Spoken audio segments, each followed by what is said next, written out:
Wow, this is one of the most exciting train stations I've ever visited.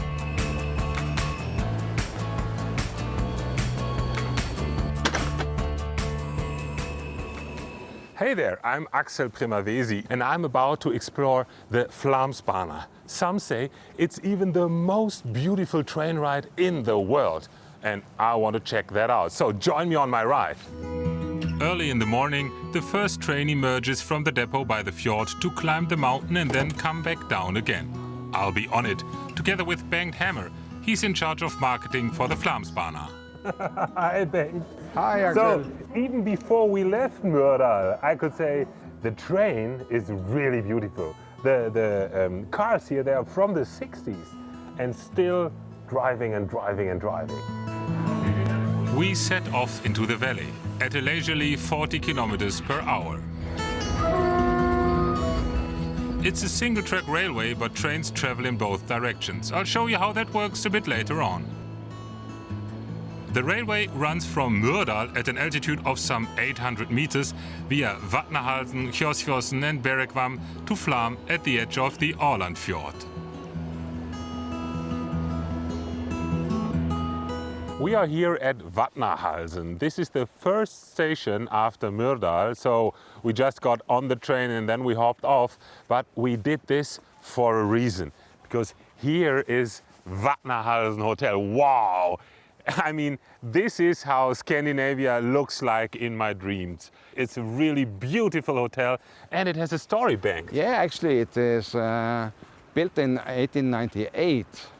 So long before the Flåmsbana opened? Long before the Flåmsbana, and it was a tourist spot for people coming in with cruise ships and steamships to Flåm and go up here by horse and carriage. And it was a very posh, very fancy hotel, very popular at that time. Yeah, and it's now very popular for hikers, bikers and skiers.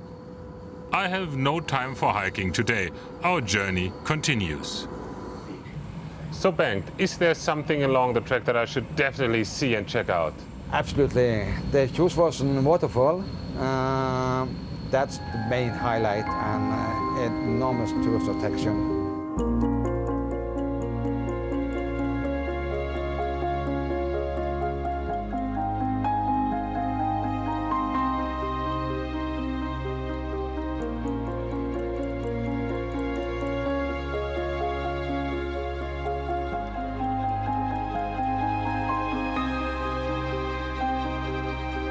Wow, this is one of the most exciting train stations I've ever visited.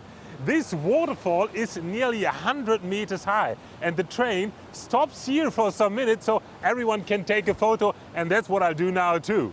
Will you take a photo of me here at Kjosfossen? Of course. This is the most photographed attraction in Norway, I think.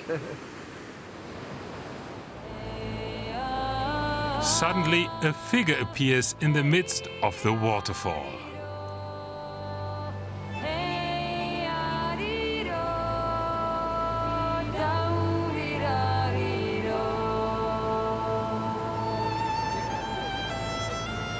So, Bengt, we saw this lady up there in the red dress. What's the story behind that? It's based on an old Norwegian local folk story. But Huldra is a female creature from the underworld that lures men and drag them down in the waterfall.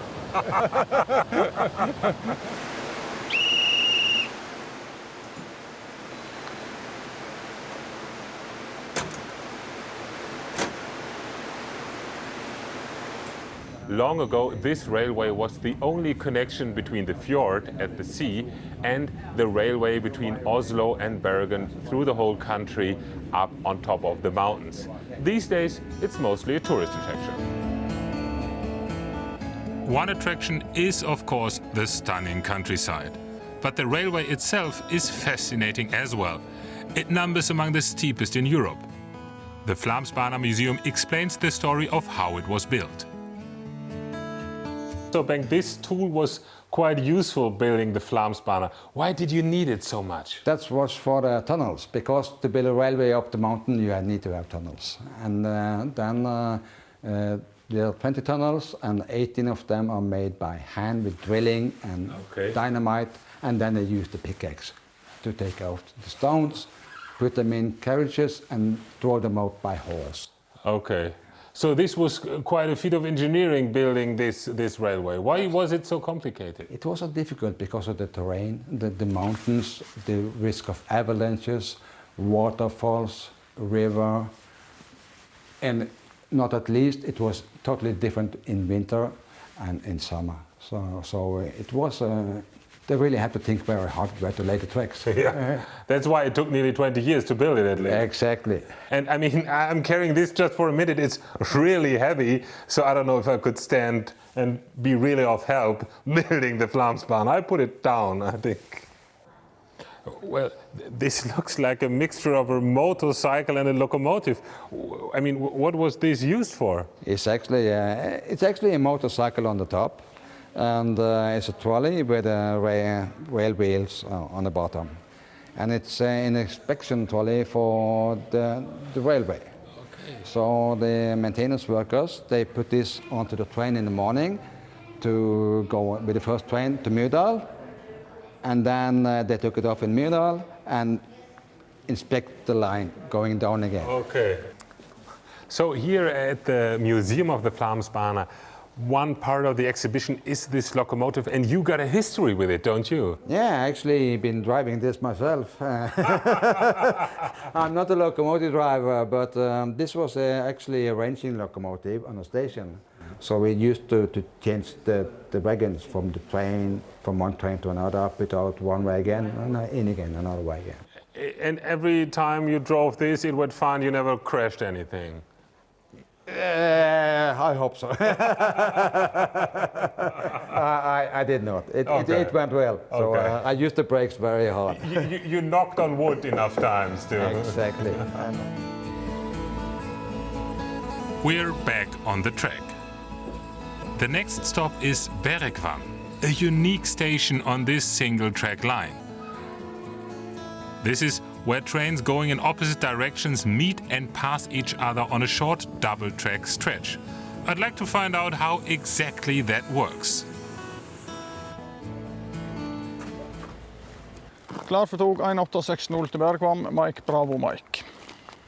This is Mario Mitje-Baltov, the station master. Bergvam is one of the last manually operated train stations in Norway.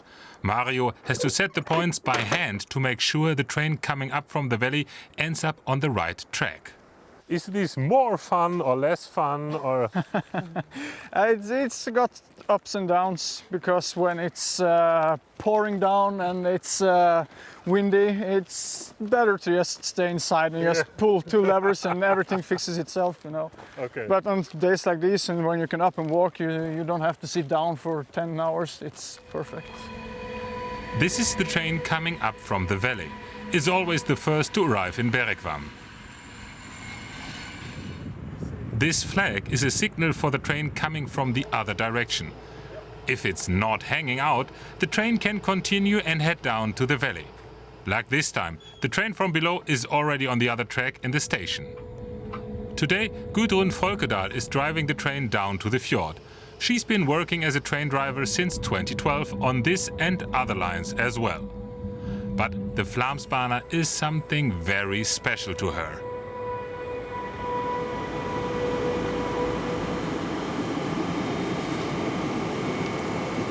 Hello, nice to meet you. I'm Axel. I'm Goody. And you are riding this train? Yes, I am. What do you like so much about this track? It's a very special railway. It can be very challenging, and it's very steep, so you have to be focused all the time. You also can enjoy it and look at the view, and you see new things every day, even though you have been driving here for maybe 100 times. But it's very different from the fjord. For example, in the spring it can be summer in the fjord and it can be winter at the mountains. And also it can be very tough at the mountains if it's storm and maybe it's 2 meters with snow.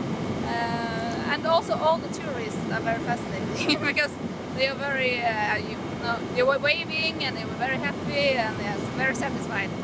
Okay.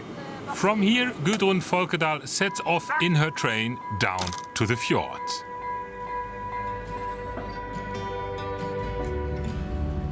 Bengt Hammer and I enjoy the final leg of the journey in a comfortable car. Much of the interior is the original from the 1960s.